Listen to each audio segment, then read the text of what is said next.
Hello, everybody, and welcome in to another edition of IGL Weekly, presented exclusively by the Connecticut School of Broadcasting. Give them a call at 1-800-TV-RADIO or log on right now to gocsb.com.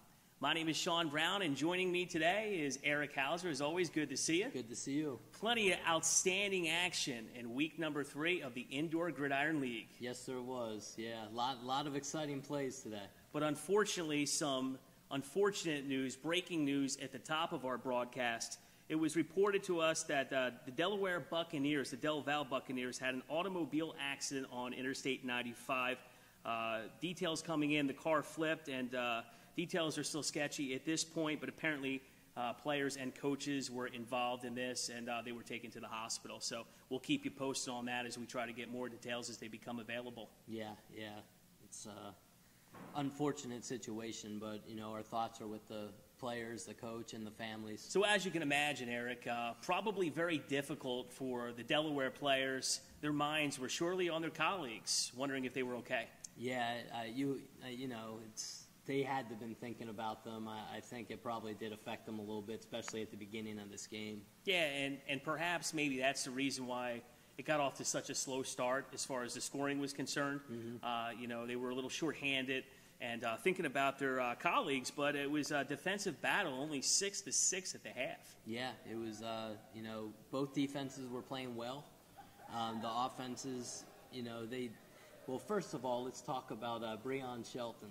He didn't start again. Estes started again. Yeah, this happened in week 1, too, didn't it? It did, yeah. He ended up being late for the game, I found out. Estes started. They couldn't do anything on offense, but neither could the Buccaneers. So it was 0-0. Here comes Shelton in the game towards the end of the second quarter. I think there was like 3.5 minutes left. He gets his team going. They score a touchdown. They strike first because he came back in the game. Yeah. Now, you don't think Breon Shelton was being sat for punishment because he made the comment publicly last week that the Bulldogs are not too shabby, do you? Anything to that? No, I think that he was late. I didn't see him on the bench, but, yeah, I do remember he was talking about the Bulldogs last week. Because I remember, in the first game, Estes came in and played, and Shelton came in the second half, and they actually did okay with Estes in the first half. They played okay with him, but Shelton is the clear-cut starter. Yeah. It's he showed how good he is the last couple weeks. All right. Just watching him, he's crisp with his throws and makes good decisions. He does have a good arm, no question about that. Yeah. Now on the other side, on the flip side, no Hobdy for the Bucs. We saw Hobdy play against the New Jersey Bulldogs last week. Now, if you remember, in the first half of the game, he did tweak that knee. He was able to get up on his own power and limp to the sideline. Yeah. Any chance that injury could have anything to do with why he didn't play? Yeah, it could be. We didn't get any official word from the league yet on why he didn't play. We're assuming it was from that injury of last week. Right. But Jason Roberts did come in and start for the Bucs, and he looked okay. But how did he play? He played all right. I mean, he's not usually their quarterback, but he did make some plays with their feet. He threw some good balls. I think he did a decent enough job. Yeah, in the second half, the Bucs strike first late in the third for a touchdown plus a 2-point conversion to go up 14-6 at that point. What can you tell us about that? Yeah, it's it was one of those games where it was kind of going back and forth. The Steelers they were on the seesaw. Yeah, both of them started out slow, like you said. Bucs go up, then the Steelers come back. And from there, Shelton just, he kind of put the team on his back and made some great plays. Yeah, with about 52 seconds left in the third quarter, I believe Shelton gets it going with a long touchdown pass. 2-point conversion try was no good at that point. 14-12, the Bucs were up at that point. Yeah, he threw a great pass. And then I believe right after that, they scored. Yes, they again did. Right after that. So they struck twice. And the second one was to Davis, I believe, right. Number 17. What a pretty pass and catch. I mean, it was we'll probably see that on the highlight. All right, another action. Speaking of quarterbacks that don't always show up on time, the league's highlight reel, Tyreek Smith. Did he show up on time for his Week 3 game? He did, actually. Yeah, he was there right from the first snap. And he had a lot of involvement in this game, too. Yeah. The Chiefs roll 52-6 over the Falcons. The Falcons only score on a kickoff return. They didn't even score any offensive points in this game. What's going on with the Falcons? I think they're 0-3 at this point. Not looking good. Yeah, the Chiefs' defensive line ate up the offensive line of the Falcons. Julio Perez, the quarterback of the Falcons, had no time whatsoever this game. And I'm talking not one play did he have time. Yeah, and listen, the Falcons are a mess right now. They are a mess. They are not playing good football. They're 0-3. They don't want to be 0-3. You can't put the blame solely on Julio Perez. The theme I'm seeing with Perez each week, he is under a ton of pressure. His line is not doing the job blocking for him. Yeah, and I'm kind of amazed because he kept lining up under center, and they wouldn't switch to his shotgun, which I felt you might want to try because it gives you some extra time back there in the pocket. I mean, he was running for his life all day. It was bad. And certainly that might be something the coaching staff might want to try, move him back into a shotgun formation just to give him any time. Right? Yeah, I think so too. And then, what's sad is their defense played decent. Yeah, they did. Their defense, they stepped it up. I mean, but Eric, it's hard to say that when they gave up 52 points. It is, but their defense looked decent enough. If they had some kind of offense, and Smith is just unbelievable. Imagine if he showed up on time last week, what that score would have been like. Yeah, that is true. That is true. Now, let's talk a little bit about the human highlight reel, Tariq Smith. I said it in week 1. This kid is a player in this league. You told me before the show you're not even sure if he'll finish the season in the IGL. He could get the call. Yeah, he very well could. He's got that talent. Best quarterback in the league. I'm confident in saying that. I've seen a few games now. When he takes over games, he takes over games. What he's done in the past, though, in the last couple weeks, he'll use his legs and score a lot running into the end zone.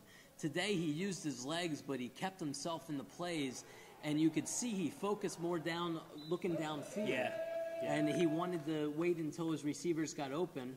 And when I interviewed him last week, he was very confident with his receivers that he could throw the balls up, and he's confident that they can go get it, and they did it again today. Now let's talk about that passing attack. Let's talk about D. Brown, and let's talk about Jackson. D. Brown, he can get up and down the field. Jackson, on the other hand, he's more the guy that just goes up and gets it. Yeah. Well, Brown can also go up and get it. He's more of a bigger receiver. Yeah. Jackson definitely probably has the hops on him. But, I mean, both very talented receivers, and we're going to see a lot of highlights from them this year. Yeah, Smith had a bomb to number 11, Jackson, on the first play of the second half. Boy, was that something to watch. Smith loves to throw the ball deep down the field. He does, yeah, and he's got the arm. I mean, I'm telling you, he's a complete package. He's legs and arm. He's just number one quarterback in the league. I see it now. One of the things, he likes to usually run a little bit more. We saw him get out of the pocket and be dangerous against the Dogs in week 1. Mm-hmm. In this game, he got out of the pocket a little bit to keep the passing play alive, but he didn't run as much. No, he kept the play alive. He bought time, and that's all he had to do, and he knew it. His receivers are good enough that they're going to get open if you give them enough time. Right. Now, there was a play where he did decide to run, one of the rare runs in this game, where he went on a 25-yard scramble, and there was a defender right there. He could have easily slid down, but instead he did a spin move and then just ran it for more positive yardage. He is amazing and very quick in the open field. What a move. That's got to be one of the top plays of the week, if not the top. Yeah, I think so, too. So, Chiefs are now 2-1. They're on a roll after losing their first game to the Dogs. They haven't looked back. They've continued to move forward. Could this be a team that could finger into the mix come the end of the season? I think so. I think if Smith can be healthy, I think that definitely he's going to be able to, put his team on their back. And their defense is playing well. We got to give the defense props. They looked really well again today. And I think they're going to be there at the end. Yeah, I agree with you. And we'll see if the Falcons can get into the win column in upcoming weeks. Yeah, they have to start blocking well up front. If they can do that, maybe give them a chance a little bit. All right, we got to move on, but when we come right back, we will preview some of the other games that went down in Week 3 of the Indoor Gridiron League. He's Eric, I'm Sean. CSB's IGL Weekly continues after a quick timeout. So you've been thinking about changing careers. Well, now's the perfect time to check out Connecticut School of Broadcasting. Almost everything you hear on the radio, everything you see on television and on the internet was made by a creative team of audio and video professionals. Connecticut School of Broadcasting can help you switch from your current career path to the more exciting world of audio and video production. Come in and see what a career in broadcasting is like and see if it's right for you. Connecticut School of Broadcasting has a campus right here in Cherry Hill. Call 1-800-TV-RADIO or visit gocsb.com. And welcome back to segment number 2 of IGL Weekly, presented by the Connecticut School of Broadcasting. And we have breaking news on a story we told you about at the top of the show. A source from the IGL says that all players released from the hospital are okay from that auto accident. So certainly good to know about that. We're back in with Eric, and we welcome back to the show Nicole Rodney. Good to see you. I haven't seen you for a few weeks. Yeah, it's great to be back. I'm glad to be here. Good news that those players were released from the hospital and everybody's okay. Yeah, that was a scary moment. I mean, they said the vehicle did flip over, but good thing everything should turn out okay. Yeah, and certainly, you know, their friends and family are excited about that, and their teammates who, you know, it was probably on their mind in the first half, so it's good to know that your fallen ones are okay and that everything's going to turn out okay. Yeah. But on to our next game. The Philly Hornets go to a 2-1 record on the season with a lopsided win over the Camden Lions, who fall to 1-2. Yeah, second blowout in a row for them. I mean, they had a blowout last week. Ever since that bad loss the first week of the season, they're starting to turn things around. You know, the Lions, on the other hand, got off to a great start this season, winning their first game, and they just can't seem to find the last two. They've lost 2 in a row now. Yeah, it's, you know, they came back the first week. They came back from behind, and they won, but we did talk about, we didn't know if they were for real or not. And we still don't quite know, but they did not look good today. No, they got off to a great start. They were out in front with a 6-0 lead in the game, and you thought maybe they were getting some momentum, but then, Nicole, things kind of turned sloppy. Yeah, it was, I believe, Kabaska, he fumbled in the end zone more than once and wasn't able to fall on it, which I think led to the Hornets' touchdown. In addition to that, he actually turned it over, and there was a lot of mistakes going on with the quarterback. Yeah, it's really important for the quarterback to take care of the football, and Kabaska really struggled taking care of the pigskin in this game. He did. It was one mistake after another for this quarterback and this team today. I mean, we do give credit to the Hornets defense. They forced a lot of these mistakes, right. But I mean, it's just very sloppy play with the fumbles and just bad decisions, and they just couldn't get it together.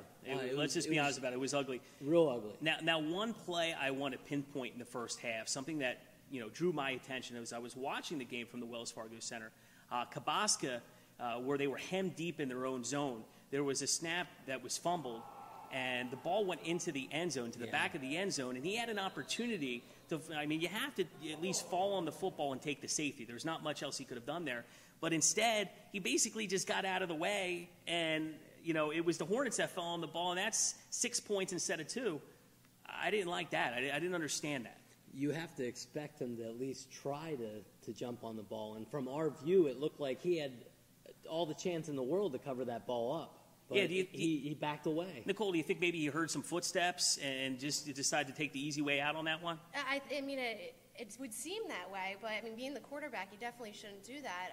Aside from that play, there was another play, back-to-back delay of games, followed by another fumble, and it's just he's not holding on to the ball, and being a quarterback, that's something you definitely need to do. Yeah, you're talking about the sequence where they had the back-to-back delay of games, then they fumbled, and then on the next possession, Kabaska once again threw it to the other team. Yes. It was just one after another there, and it just got ugly. What did the Lions do well in this game?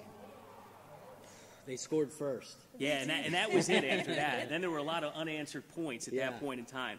Now, on the other hand, the Hornets, Ing played very well at quarterback for the Philly Hornets. Yeah, actually, Muhammad Abdullah, who was the normal starting quarterback, got injured, and they put Ing, I believe, number 4 in to start, and he performed. He was passing a lot to number 12, Jerry Waters, and I believe he scored a couple touchdowns. They had a great connection. Yeah, and what's interesting is, as I was watching this game, I was really looking for Muhammad Abdullah. He played really well last week. He's good. He's really talented, and he's a big guy. And every time I looked at the field, looked for number 12, I was thinking, oh, there's Muhammad Abdullah. But, in fact, he wasn't even in jersey number 12. No. Tell us what happened there, Nicole. I'm not sure. Actually, I went in the back to interview. I thought Muhammad Abdullah was playing wide receiver as well, and I got in the back, and number 12 came up, and it was Jerry Waters. So I'm not sure why the number was switched, why he was wearing Muhammad's number.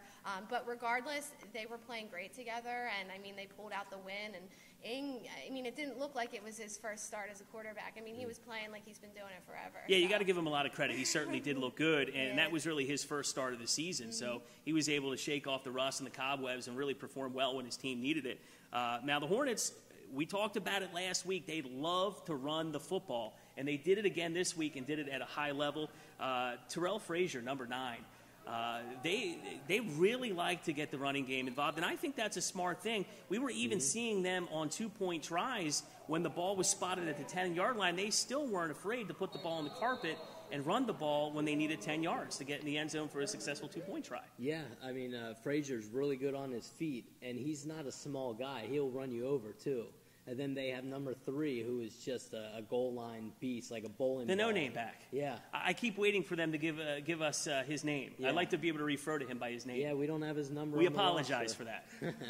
Don't have his number on the roster, and apparently they ran out of jerseys and gave number 12 away. Right. So. But I think the thing that makes the Hornets such a force is they're multifaceted. They're just not a team that depends on the passing game. Now, we know the passing game is big time in the arena game. But when you're able to have a double-headed monster in the running game, that makes you a big-time threat. Yeah, and because it's arena football, a lot of teams don't – I mean, this is a passing game. Passing first. So a lot of teams aren't preparing for runners. And, hey, if you started a team and you had these guys as your running backs, you'd like to run too. Yeah, I hear you. Now, have there been any Muhammad Abdullah sightings? Do we know what happened to him?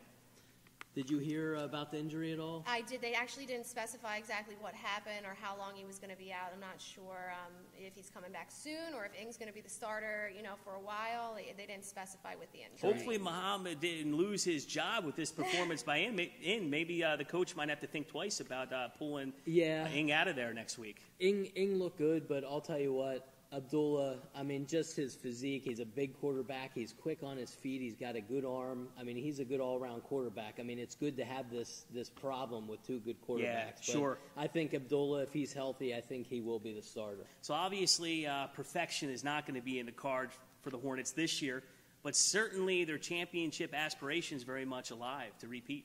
Oh, yeah, I think they're like I said, they're improving as the weeks go on, and I think they have high hopes to potentially reclaim that title from last year. Are they back? Are the Hornets back?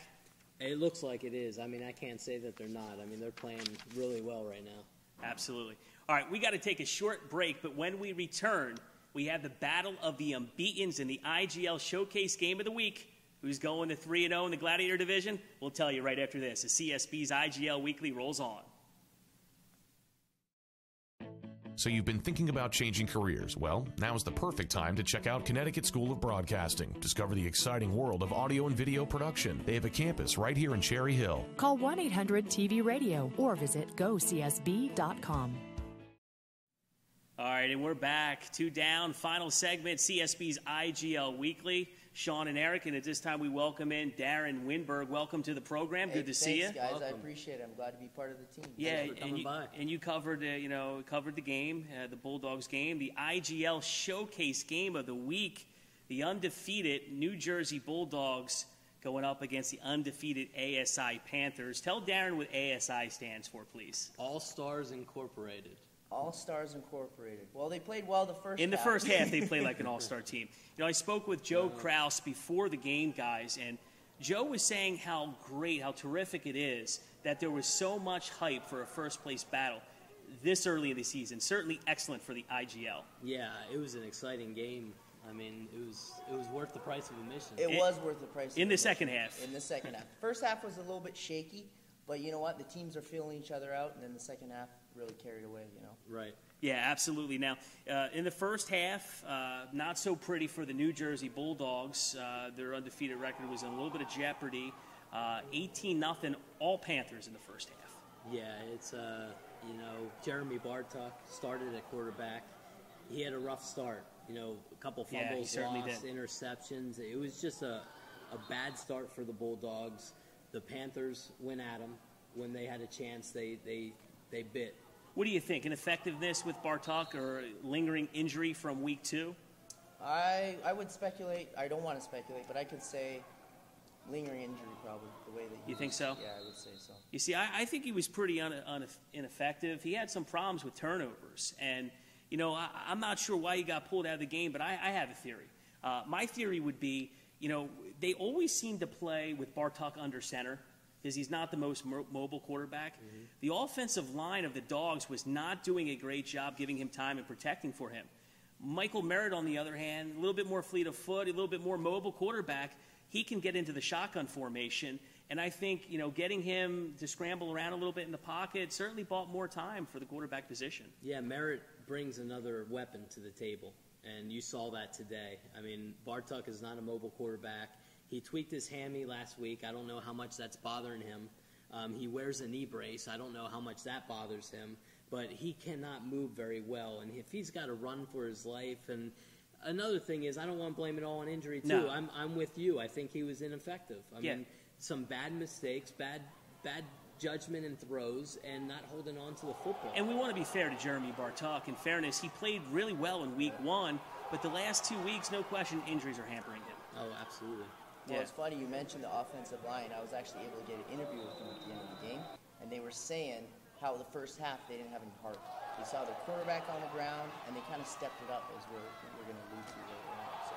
All right, now I think the play of quarterback Michael Merritt really inspired the defense. They seemed a little frustrated in the first half, but clearly in the second half they were energized. They were all over the field. One player we should highlight is number 30, perhaps the star of the game, University of Delaware product, Chris Morales. He's a Boston guy, so we hear from Coach Turk. Mm-hmm. He's kind of new to the squad. He didn't look new. He looked like he's been playing this game for a long time. Everywhere the ball was, Morales was near the ball. Absolutely, and I want to talk a little bit about halftime. You know, I was over there by Coach Turk when he was giving his speech, and, you know, a lot of things that couldn't be said on camera, but he questioned his team's heart, like just flat out questioned their heart. And I think they took that to heart, and they stepped it up. And rightfully so. I mean, they're a 2-0 team that basically laid an egg in the first half. That's unacceptable. You know, a lot of sloppy play in the first half, but they picked it up, and Morales had a big role in that. Morales had a huge role. And I want to say around the 8-minute mark, 8 minutes left, it's 26-20, and I want to say Morales was the change of the game. Right here, they have the ball, the Panthers, on their own 2-yard line. Yeah. They drive back. Boom, fumble recovery, touchdown. What happens? A penalty. That could negated it. Yeah, negated it. Could have deflated the Bulldogs team. Then what happens? Same exact play.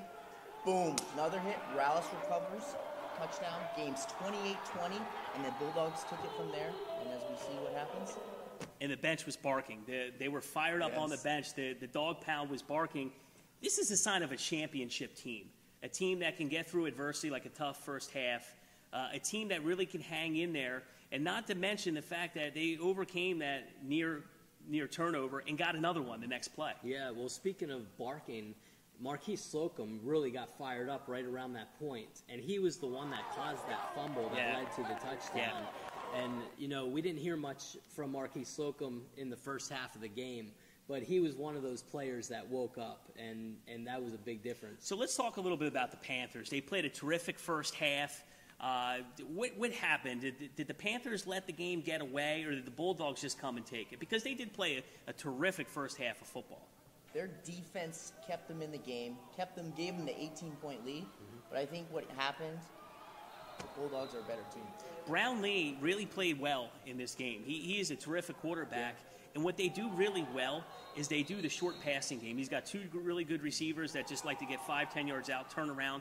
There's a lot of short passes. They really did that well in the game, and the Bulldogs were having trouble with it in the first half. But what happened in the second half? Did they just let the Bulldogs come and get it? Did they give it away? They seem to think they did. I think it was a little bit of both. One of the receivers you're talking about was Mackenzie Williams, number 7. Yes. You know, he would throw them quick passes, looked good. I think they were giving him too much field number to 7 play with. Yeah, and I think they buckled down on defense. They manned up, Yeah. And they got in his face. I agree. There was too much cushion. I said that they need to bump him on the line of scrimmage. Way too much cushion. Yeah, I agree with you, because that's why the short passing game was working so much. Well, but the coach said that they did make defensive adjustments in the second half. And clearly it showed. And they needed to get some. It was so pivotal that they get some stops in the second half, because when you're down 18-0, the Arena League, you can come back quick, but they needed to get some stops. And we've seen it every game for the Bulldogs. When they need to get stops, especially in the second half, they're able to do that. Yeah, I mean, it was a tale of two halves. They flipped that switch, and their defense looked so much better in that second half. Now, Coach Turk had some words about his team after the game. They're 3-0. I think he was proud of their team. And I think here's the biggest thing, right? Their football wasn't clean. It hasn't always been clean. There's been some mental miscues, some sloppy play at times. But the thing I like about the Dogs, they're resilient, and they show a lot of heart. Yeah, I mean, they didn't give up. I mean, they came out flat. And when I say flat, I mean flat. And I was very shocked about that. Turk is a fiery guy. And it was kind of strange to see that happen, but he woke them up at halftime. Yeah, and the Panthers are a good football team too. So they beat a good football team. That's for sure. Win, you want to say. Yeah, it was definitely a character win. I think the coach used the word character. Yep. But with 3-0 comes a lot of responsibility. Certainly, it does. Well, they have to now. They're the cream of the crop. So everyone's going to be gunning for them, and they have to show. You have to win the ugly games. This was not a pretty game, as you guys saw. It was an ugly game, but they got the win. They got the heart. I think this is a team that's going to compete for the IGL championship. All right. So the Bulldogs go to 3-0, sole possession of first place in the Gladiators division. We'll see what they can do next week. We're about out of time for CSB Presents IGL Weekly. We want to remind you we'll be with you each and every week throughout the course of the 12-week season. We'll see you next time, right here on Connecticut School of Broadcasting Presents IGL Weekly. As we leave you, take a look at the plays of the week. So long, everybody.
Electric